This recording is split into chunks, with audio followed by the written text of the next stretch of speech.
시청자 여러분 안녕하세요. 최유정 전문가입니다. 네, 여러분 지난주 금요일이었죠. 한올바이오 파마 주가 보신 분들 솔직히 마음이 좀 많이 흔들리셨을 것 같습니다.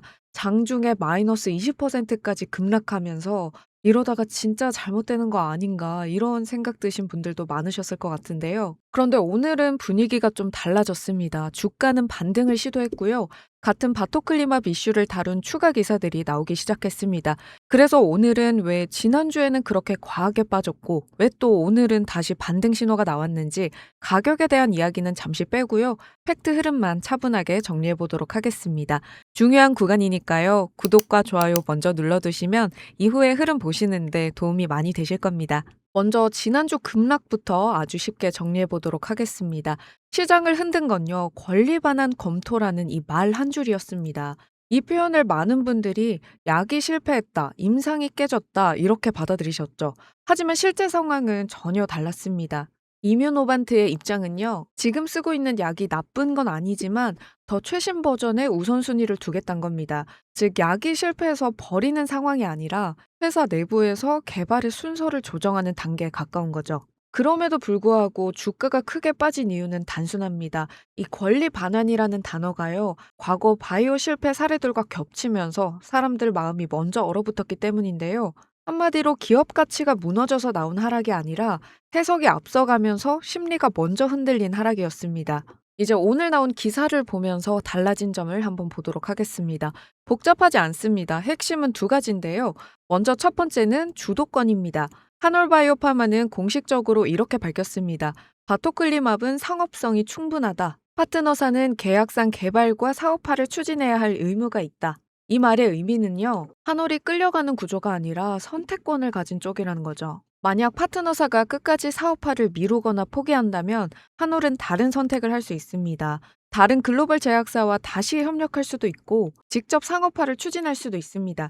이건 카드가 사라진 게 아니라 선택할 수 있는 카드가 여러 장으로 늘어난 구조인 거죠.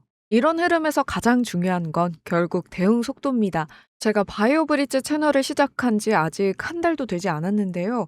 벌써 300명이 넘는 분들이 구독을 해주셨습니다. 저도 그만큼 책임감을 가지고 있고요. 하루하루 나오는 바이오 뉴스들, 그리고 임상 일정 변화나 파트너사 이슈, 또 오늘처럼 시장 심리를 흔드는 기사들은 최대한 빠르게 정리해서 전달드리려고 하고 있습니다. 요즘처럼 시장이 흔들리는 시기일수록 정보의 속도와 타이밍이 투자의 성패를 가르는 경우가 정말 많은데요. 그래서 중요한 뉴스가 나오면 장 중에도 바로 영상에 올라갈 수 있습니다. 그래서 구독과 알림 설정 꼭 해두셔서요. 앞으로 나올 중요한 변화들을 누구보다 빠르게 확인해 보시길 바라겠습니다. 그럼 저는 다시 두 번째 핵심 포인트 이어서 보도록 하겠습니다. 두 번째로 중요한 표현은요, 바로 상업화 가속 방안론입니다. 이 말은 아직 아무것도 확정되지 않았다는 뜻이기도 하면서요, 가장 빠른 길이 무엇인지 본격적으로 따지고 있다는 의미이기도 합니다. 그래서 시장은 이 이슈를 단순한 포기나 후퇴가 아니라 방식의 문제로 다시 보기 시작했는데요. 자, 이제 가장 중요한 부분이죠. 현재 임상 상황을 보도록 하겠습니다. 바토클리맙, 즉 HL161은요, 이미 중증 근무력증에서 효과와 안전성을 확인한 상태입니다. 그리고 현재 가장 기대가 큰 이 갑상선 암병증 TED에서는 임상 3상 2건이 동시에 진행 중이고요. 내년 상반기에 결과를 통합해서 발표할 예정입니다. 지난주 급락의 전제가 됐던 임상이 꼬인 거 아니냐, 이런 임상 차질의 과정은요, 팩트와 다릅니다. 여기에 중요한 흐름이 하나 더 있습니다. 이 차세대 FcRn 치료제인 아이메로프루바트입니다. 이 약은 일부 적응증에서 임상 결과 발표 시점이 오히려 앞당겨졌는데요. 파트너사는 이 약을 상업화할 자금도 이미 확보했습니다. 쉽게 말하면 이뮤노반트가 FcRn 계열 약 자체를 줄이거나 포기하는 그림은 아니라는 걸 보여주는 거죠.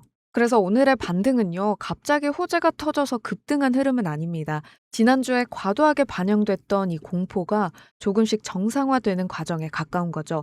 임상은 살아있고 일정도 유지되고 있고 상업화 방법은 오히려 여러 갈래로 열려 있습니다.